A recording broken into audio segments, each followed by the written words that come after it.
not velvet, got no Elvis, got no cute little bears. It's not glistening, easy listening, let the buyer beware. It's great art.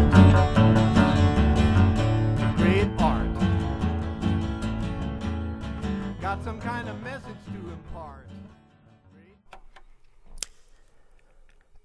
Step 14 is the second quarter of the arm circle. Start with the feet together, toes at the power line at the 45-degree angle with the weight on the right foot. Fully extend the left hand directly towards the target. Now extend the right hand towards the target as well. The right hand should be a few inches behind the left hand wrist. And there's two reasons why it doesn't reach all the way as far as the left hand does. First of all, the shoulders are at a 45-degree angle, so that the right shoulder is farther from home plate. Also, the right elbow should be slightly flexed. The open right hand should be facing the ground, and then the right wrist should be completely limp.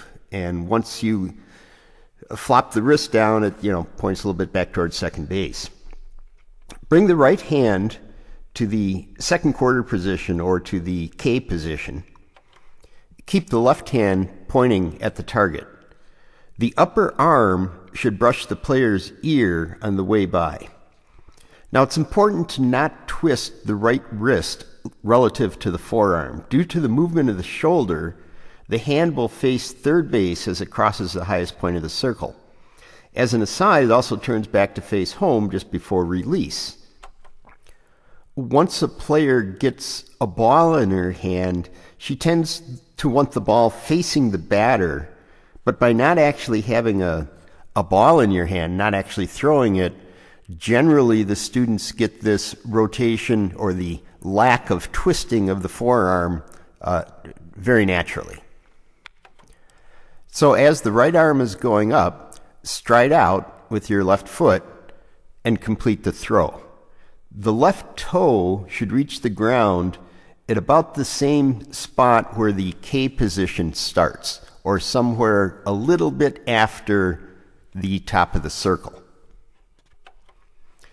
The beginning movement of the right hand through this first part should not be done as fast as possible, just quickly and while comfortably in control. Hand speed at release is important, but hand speed in this part of the circle does not greatly affect the release speed. Now, players who do not use the whipping techniques effectively will see an increase in the pitching speed if they are faster up on the front side. But as mentioned before, the beginning girls who do not whip and use their upper body as the main source of power will probably be pitching faster than those who are trying to use the whipping technique. It takes time and patience to have all the body connect all the moving parts in an efficient manner to create the whip. Keep in mind all the things that have been worked on in the past steps.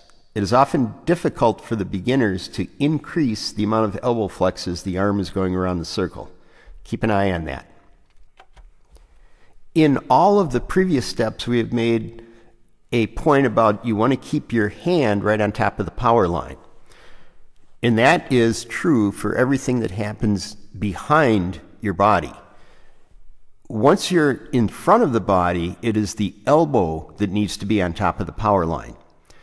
The hand will be slightly in front of the pitcher's face due to the flex of the elbow. I encourage my pitchers to bring the ball up in front of their right eye, but in practice there is a wide range of technique that very, very successful pitchers use, ranging from bringing the ball up on the power line to bringing it up even a little bit to the outside of the left ear. The exact path that your student will use will be the one that helps get her to the K position, where the ball is right on top of the power line and a little bit of elbow flex right as the toe is coming down. Well, you can't cash it, you can't flash it, it won't bring the bacon home, it won't pamper you or stamp or qualify you for a loan. It's just great art. Great art. If you wonder what's the use, ask Jean-Paul Sartre. Great art.